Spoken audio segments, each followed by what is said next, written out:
the epicenter of most African-American communities lie within the church or the barbershop. The church was usually the spiritual epicenter where the family would gather and worship. Where the barbershop primarily is where men would gather, men and young boys, rites of passage would come into the barbershop, hearing men talk, watching men work. You're grown up now, you're a big boy. Stay still.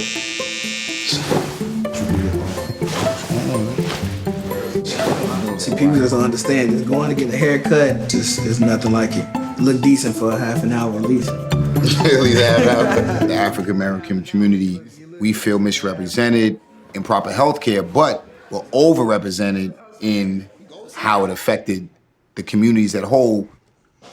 When COVID happened, of course, we were at the front line of being affected. Well, shoot, man, I'm glad to have you back on your 2 feet, man. Shh. From the time we opened, again, the hot topic was COVID. So I had to be educated on it immensely. I think a good barber, one who not only recognizes but acknowledges and exercises his responsibility and accountability to the community in which he serves. Our word carries very strong within the community. You know, we have to be very cognizant of what we say and the ideas we disseminate because a lot of people do hang on our words. So how much longer do you think it's gonna last? That question may be the question of the day, sir. Should you get the vaccine? It's the thin line between, unfortunately, life or death. You know, so you got the wife, you got your son. You got more to think about than yourself. Let me ask you this, what made you change your mind about it, though? The numbers of deaths really struck a chord with me. We're talking over 500,000 people now. That's a lot of people. Like, once you get educated on certain things and how certain things go, you'll feel a little different about it. Regardless of what you believe, fact, fiction, or otherwise, we have now over 500,000 people dead. The fact is, it's here, and it's extremely real. That's hard, though, for a lot of people to be comfortable with uncertainty, though. Yeah. Whether that be their jobs or their lives. And it's crazy you say, because I think that's a major component in this pandemic. People are just uncomfortable in uncertainty. That's what's causing all these outbreaks, all these lash outs, all this stuff. If anything we should have learned during this year plus time dealing with this pandemic is we have to be more compassionate for one another. We don't know other people's stories. We don't know other people's fears or insecurities. And it's my job to just cut their hair, let them breathe.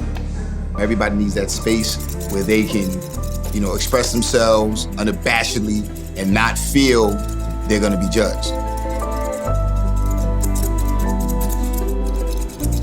It's been times I came here, probably haven't said nothing to you, and you just go in and cut. Probably never thought nothing of it. Now, I come back the next week and I'll just talk and talk and talk, or I'll bring up something and just let you talk, and it helps me process it a little bit more. COVID or not, this is my therapist. I get my hair cut. You don't know who you helping that may have came in, you cut their hair, make them go out, feel better, give them confidence. Whatever you may have said, help them along throughout that day. But you'll never know because they ain't gonna tell you. And that's one thing within our community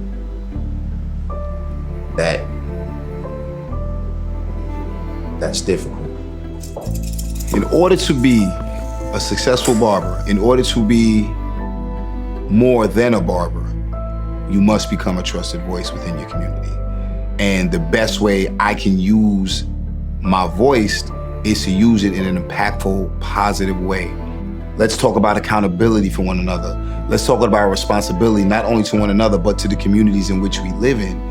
I think these are the words, as taboo as they may be, depending on the variation of conversation, I still think they're gonna be the most relevant within the African American community for quelling this pandemic.